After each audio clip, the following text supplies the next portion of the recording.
Halo teman-teman, perkenalkan nama saya Elreta Kanamangi dengan NIM 22011140103. Nah teman-teman, di video kali ini saya akan menjelaskan materi terkait metode, model, media, dan pemanfaatan sumber belajar IPS kelas 3 sampai 6. Apa itu metode pembelajaran? Metode dalam mengajar adalah kemampuan yang perlu dimiliki oleh seorang guru dalam menyampaikan materi pelajaran kepada peserta didik. Nah, hal-hal yang perlu diperhatikan dalam pemilihan metode ini ialah yang pertama ada tujuan pembelajaran.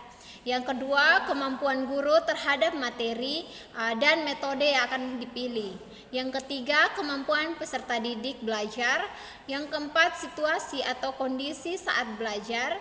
Yang kelima, ada fasilitas yang dimiliki yang berupa media dan sumber belajar. Yang keenam, ada fasilitas yang dimiliki. Yang ketujuh, evaluasi yang dimiliki. Nah, apa saja jenis-jenis metode? Yang pertama ada ceramah. Ceramah merupakan pidato yang disampaikan oleh seorang pembicara di depan kelompok pengunjung, yang dalam hal ini yaitu peserta didik. Yang kedua ada diskusi kelompok. Yang ketiga panel, yang merupakan pembicaraan yang sudah direncanakan sebelumnya tentang sebuah topik. Pada diskusi panel diperlukan 3 panelis atau lebih dan seorang pemimpin diskusi yaitu moderator.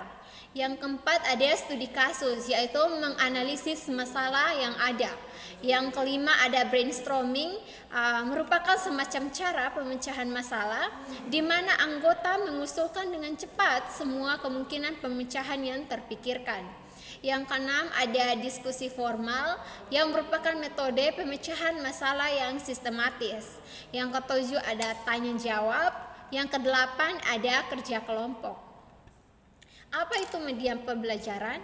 Media pembelajaran merupakan sarana yang digunakan dalam penyampaian materi. Media pembelajaran sangat penting untuk mengakomodasi kecerdasan siswa yang berbeda-beda. Nah, macam-macam dari media pembelajaran ini menurut Saifuddin yang dikutip pada tahun 2014. Yang pertama ada media visual yang berfungsi untuk menyalurkan pesan dari sumber ke penerima pesan. Yang kedua ada media audio, yaitu jenis media yang berhubungan dengan indera pendengaran, bisa berupa radio atau lain sebagainya.